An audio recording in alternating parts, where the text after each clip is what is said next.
வணக்கம் மக்களை, சட்டமன்ற கிடைக்கப்பட்ட மிக முக்கியமான தகவல் ஒன்று வெளியாகி இருக்கிறதாம். விஜயின் ஒரு ஆபத்தான முடிவால் டென்ஷனான செங்கோட்டையனா, நெருக்கடியின் நடுவில் மேலும் ஒரு குடைச்சல் தேவையா? வாங்க வீடியோவை முழுமாக்கின்றான். அதாவது தமிழகத்தின் இந்த 2026 சட்டமன்ற தேர்தலின் முடிவுகள் என்பது தாவைக்காவிற்கு ஒரு மிகப்பெரிய சாதகமாக அமைந்திருக்கிறதா. அதாவது தமிழகத்திலே ஒரு மாற்றத்தை ஏற்படுத்தும் விதமாகத்தான் தமிழக மக்கள் எல்லாம் முதல்வராக, அதாவது விஜயின் புதிதாக அமைத்துள்ள இந்த தமிழக வெற்றி தமிழகத்தை ஆளப்போகும் கண்டிப்பாக ஒரு ஆளுமையாக மக்கள் எல்லாம் தேர்ந்தெடுத்திருக்கிறார்கள்.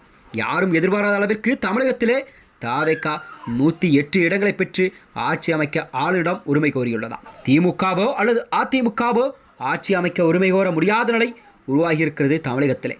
அதாவது திராவிட கட்சியான இருப்பினும் திராவிட கட்சியான ஆளும் கட்சியான திமுக, ஆண்ட கட்சியான அதிமுக ஆகிய இரு கட்சிகளையும் பின்னுக்கு தள்ளி முன்னிலையில் பெற்று வந்த தமிழக வெற்றி கழகம்தான் கண்டிப்பாக தமிழகத்தில் ஒரு மாற்றத்தை ஏற்படுத்தக்கூடிய சூழல் உருவாகி இருக்கிறதா.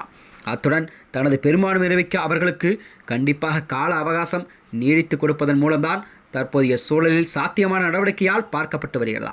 ஒருவேளை இந்த பெரும்பான்மை தாவேகா நிரூபிக்க தவறினால் மறுதேர்தல் நடத்தப்படும் என்று வாய்ப்பு அதிகமாக இருக்கிறது. ஏற்கனவே தாவேகா 108 இடங்களை பெற்ற நிலையில் அவர்களுக்கு தேவைப்படும் வெறும் 10 இடங்களே.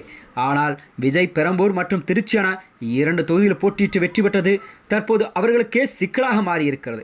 இதனால்தான் பெரும்பான்மை நிரூபிக்க தாவேக்காவிற்கு குறைந்தபட்சம் 11 இடங்கள் என்பது கண்டிப்பாக தேவைப்படும் சூழல் தான் உருவாகியிருக்கிறதா. அந்த வகையில் தான் விஜய் அவர்கள் அந்த 11 தொகுதிகளை யாருடன் கூட்டணி வைக்கப் போகிறார், ஆட்சியில் யாருக்கு பங்கு தரப்போகிறார் என்ற கேள்விக்குள்ளெல்லாம் மக்களிடம் வெகுவாக இருந்திருக்கிறது. இந்த வகையில்தான் அதாவது காங்கிரஸ் மற்றும் பாமக மற்றும் சிபிஎம் போன்ற கட்சிகள் எல்லாம் ஒரு சில இடங்களில் வெற்றி பெற்று கொண்டிருக்கதாம். அதனை வைத்துதான் விஜய் அவர்கள் கண்டிப்பாக அவர்களுடன் கூட்டணி வைத்து கொண்டால் தமிழகத்தில் விஜய் அவர்கள் ஒரு தனி பெரும்பான்மை காமிக்கக்கூடிய சூழல் கண்டிப்பாக தமிழக அரசியல் உருவாகும். அதனைத் தொடர்ந்தான் அவர்கள் ஆட்சி அமைக்க அந்த 118 என்ற மேஜிக் நம்பரை விஜய் அவர்கள் காண்பித்தால் தமிழகத்தின் முதலமைச்சர் வேட்பாளர் மட்டுமின்றி தமிழகத்தின் முதல்வர் விஜய்தான் என்று அனைவரும் அறியப்படும் உண்மையாக பார்க்கப்பட்டு வருகிறதா.